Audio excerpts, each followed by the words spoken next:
नमस्कार दोस्तों, आप देख रहे हैं सुमुख प्रोडक्शन कंपनी और मैं हूं सुमुख गुप्ता। 13 दिसंबर, जी हाँ, 13 दिसंबर 2001 को कौन भुला सकता है। 13 दिसंबर 2001 को ही संसद भवन हमले हुए थे, जहां कुछ आतंकी दिल्ली में संसद भवन परिसर में घुसे थे और ताबड़तोड़ फायरिंग करी थी। पर क्या आप जानते हैं कि आखिरकार आतंकी दिल्ली पहुंचे कैसे? उन्होंने इतने बड़े हमले को अंजाम कैसे दिया? अगर हमारे सुरक्षा बल उस दिन पूरा प्रयास नहीं करते तो वो संसद भवन में घुस भी जाते। पर ऐसा कैसे हुआ? क्या उसमें कोई अंदरूनी व्यक्ति का हाथ था? चलिए आइए बताते हैं आपको आज इसी वीडियो में। 13 दिसंबर 2001 को सुबह का वक्त था। संसद भवन में शीतकालीन सत्र चल रहा था। बहस जोरों शोरों पे थी और 11:02 पर संसद को स्थगित कर दिया गया। उस समय के तत्कालीन प्रधानमंत्री अटल बिहारी वाजपेयी जी और विपक्ष के नेता जा चुके थे, पर उपराष्ट्रपति कृष्णकांत के समेत कई दिग्गज नेता अभी भी मौजूद थे। सुबह 11:30 बजे उपराष्ट्रपति के सिक्योरिटी गार्ड उनका बाहर इंतजार कर रहे थे।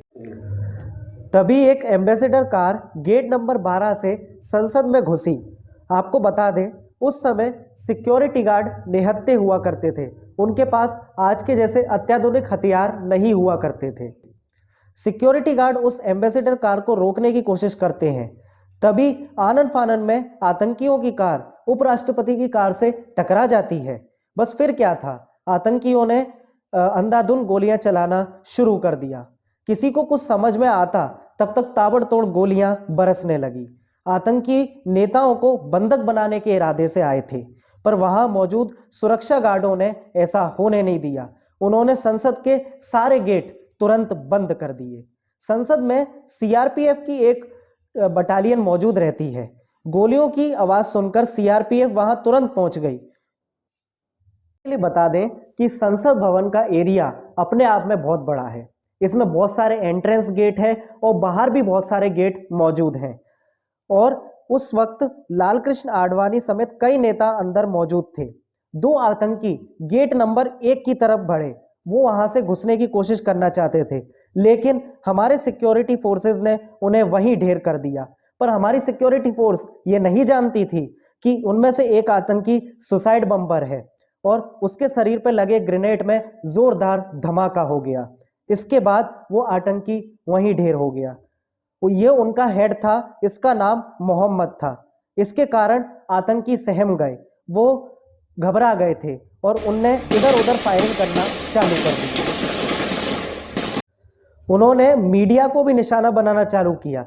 बाकी के 3 आतंकी छिपके फायरिंग लगातार कर रहे थे। वह ऐसा करते करते धीरे से गेट नंबर 9 तक पहुंच गए और वो गेट भी उनको बंद मिला। उनकी लगातार AK-47 से फायरिंग जारी थी।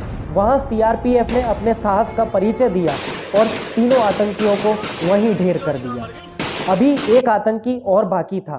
वह पूरी संसद का चक्कर लगा के गेट नंबर 5 तक पहुंच गया। इसी गेट से प्रधानमंत्री भी रोज आते जाते थे। समय 11:55। सीआरपीएफ के जवानों ने उस 5वें आतंकी को भी मार गिराया। उस समय सुरक्षा बल को पता नहीं था कि टोटल कितने आतंकी हैं। सुरक्षा बल डटा रहा और वो पूरे संसद को सुरक्षित करने में लगा रहा। सीआरपीएफ और पुलिस दोनों पूरी तरह से डटी थी और पूरी संसद को सील कर दिया गया। अब दिल्ली हाई अलर्ट पे था। सब लोगों को विश्वास ही नहीं हो रहा था कि आखिर संसद भवन पर हमले कैसे हो सकते हैं। पूरी सुरक्षा और जांच के बाद आखिरकार शाम 4 बजे संसद सुरक्षित घोषित कर दिया गया। तब जाके सारे एमपीओ को सुरक्षित निकाला गया। दोपहर 3 बजे अटल बिहारी वाजपेयी ने अपना संबोधन भी दिया। का हमला केवल भवन पर हमला नहीं था, ये समूचे देश को एक चेतावनी थी। हम उनकी चुनौती स्वीकार करते हैं। आधा घंटे के अंदर सारे आतंकियों को ढेर कर दिया गया था, पर अनफॉर्चुनेटली दिल्ली पुलिस के 5 जवान, सीआरपीएफ की एक महिला सिक्योरिटी गार्ड और राज्यसभा के 2 कर्मचारी और 1 माली समेत 9 लोग शहीद हो गए। साथ में 16 जवान घायल हो गए। पर बड़ा सवाल तो यह था कि आतंकी आखिर दिल्ली पहुंचे कैसे और उन्होंने इस साजिश को अंजाम कैसे दिया। अटल बिहारी वाजपेयी जी के कहे अनुसार मात्र 72 घंटे में ही गिरफ्तारियां होने लगी और 3 लोगों को गिरफ्तार किया गया। इसमें था सैयद अब्दुल, मोहम्मद अफजल गुरु और शौकत हुसैन गुरु। इनको गिरफ्तार करा गया और इन्हीं से पूरी साजिश का पता चला कि ये हमले जैश-ए मोहम्मद आतंकी संगठन ने कराए थे और जैश-ए मोहम्मद का हमने IC 814 के अपने वीडियो में भी जिक्र किया था, जिसका सरगना मौलाना मसूद असगर था। उनका एक कमांडर गाजी बाबा भी था। हाई कोर्ट ने तीनों को फांसी की सजा सुना दी, पर जिलानी को बरी कर दिया गया। अगस्त 2005 में सुप्रीम कोर्ट का फैसला आया कि अफजल गुरु की फांसी की फैसले को बरकरार रखा जाएगा, जबकि शौकत हुसैन की फांसी की सजा को 10 साल की जेल में कन्वर्ट कर दिया गया। सैयद अहमद रहमान जिलानी को बरी कर रखा गया। सुप्रीम कोर्ट ने उनकी भूमिका पे संशय अवश्य किया था। उनका कहना यह था कि हमारे पास इसको दोषी साबित करने के लिए पर्याप्त सबूत नहीं है, यानी सुप्रीम कोर्ट भी उस पर शक कर रहा था। वहीं अफजल गुरु की फांसी रुकवाने की कई कोशिश करी गई। 2013 में आखिरकार अफजल गुरु को फांसी हो गई। 2013 में गाजी बाबा को भी BSF ने कश्मीर में 10 घंटे चली मुठभेड़ में मार गिराया। अफजल गुरु कई साल तक दिल्ली रहा और उसी ने संसद भवन की हमले का पूरा ब्यौरा बनाया था। उसी ने आतंकियों को गाइड किया कि संसद भवन पे कैसा हमला किया जाएगा। बाद की जांच में पता चला कि यह साजिश पूरी तरह से एक बड़े आतंकी हमले की थी, और वो बड़े नेताओं को टारगेट कर रहे थे। पर हमारे 9 वीर जवानों ने अपने साहस का ऐसा परिचय दिखाया कि उनके आतंकियों के हौसले नेस्त नाबूद हो गए। अगर हमारे जवान तब उनको नहीं रोकते तो उस दिन लोकतंत्र के मंदिर में इतनी बड़ी अनहोनी हो जाती जिसकी हम कल्पना भी नहीं कर सकते हैं।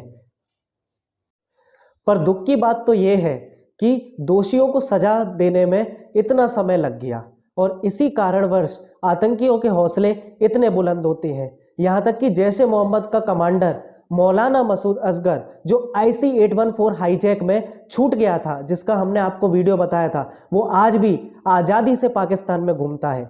क्योंकि इन लोगों को फांसियां देने में इतना समय लगा, किसी की तो सजा कम कर दी गई। इस वजह से ही आतंकियों के हौसले बुलंद रहे और संसद भवन हमले के 7 साल बाद ही 26/11 हमला भी इसी संगठन ने कराया।